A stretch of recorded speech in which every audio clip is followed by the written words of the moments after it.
नमस्कार, मी संतोष सुतार आणि आपण पाहतात शेल माझा. चंदगड तालुक्यातील जिल्हा परिषद व पंचायत समिती निवडणुकीसाठी राजकीय वातावरण तापलंय. सध्या प्रचाराची रणधुमाळी जोरात सुरू आहे. अधिकृत पक्षाकडून उमेदवारी मिळो अथवा न मिळो, निवडणूक लढवण्याच्या भूमिकेत असलेल्या इच्छुक उमेदवारांनी प्रचारात आघाडी घेतली आहे. मात्र खरी राजकीय लढत उमेदवारी माघारीनंतरच स्पष्ट होणार असल्याचं चित्र आहे. उमेदवारी आपल्यालाच मिळावी यासाठी अनेक इच्छुकांनी आपापल्या नेत्यांकडे ठाण मांडलंय. राजकीय हालचालींना वेग आलाय.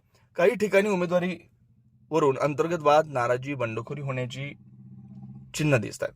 त्यामुळे पक्षांतर्गत समीकरण सांभाळण्याचं आव्हान पक्ष नेतृत्वापुढे उभं ठाकलंय. सध्याच्या घडीला तालुक्यात भाजप विरुद्ध अजित पवार गटाची राष्ट्रवादी काँग्रेस अशी थेट लढत होण्याची शक्यता राजकीय जाणकारांकडून व्यक्त केली जाते.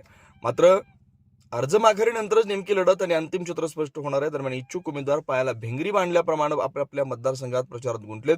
घरभेटी, बैठका, संपर्क मोहीम यावर भर दिला जातोय. येत्या काही दिवसात उमेदवारीचा तिढा सुटल्यानंतर चंदगड तालुक्यातील निवडणूक लढत अधिक रंगतदार होण्याची चिन्ह